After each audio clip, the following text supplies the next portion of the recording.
Waktu kami berjuang sama-sama itu, saya merasakan ketulusannya, saya merasakan keberaniannya gitu, yang susah sekali untuk dihapus begitu saja dari ingatan saya, dari kesan saya. Kita sama-sama, kita siang malam kita berdiskusi kemana-mana, berjuang untuk membongkar semua hal ihwal tentang ijazahnya Pak Joko Widodo dan juga kemudian Gibran. Tapi ya itu ternyata ya fakta itu justru malah ditemukan untuk yang pertama kali diungkap oleh satu termul ya di Azwan waktu itu. Ketika kami sama-sama hadir di acara Rakyat Bersuara di Anyus.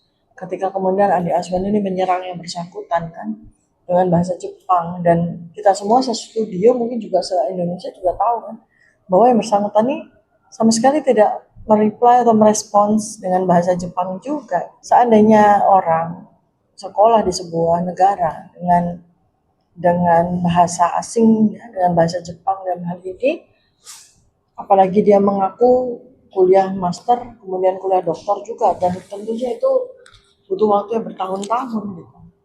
Dan requirement atau persyaratan untuk bisa menempuh bidang master maupun doktor itu kan juga salah satunya adalah menggunakan bahasa Jepang kan. Ini sangat gak masuk akal sebetulnya ketika yang bersangkutan ini bahkan sama sekali tidak bisa mengucapkan satupun kata dalam bahasa Jepang. Tapi karena memang kita tuh satu kubu, lalu kita kemudian berkembang menjadi pertemanan dekat, ada kan sebuah subjektivitas muncul di situ. Masa sih? Dan ada sebuah rasa ingin melindungi gitu kan, satu sama lain. Jadi kita abaikan itu. Walaupun kemudian waktu berjalan kita mulai suka berdiskusi tentang hal itu. Karena kan kemudian Andi Azwan melihat bahwa ini orang kok nggak melawan sama sekali gitu ya, nggak memberikan klarifikasi sama sekali gitu. Jadi ya kita teruji juga sebetulnya, tapi balik lagi karena dia masih ada di pihak kita, maka kita juga ya udah gitu ya, semacam excuse lah gitu.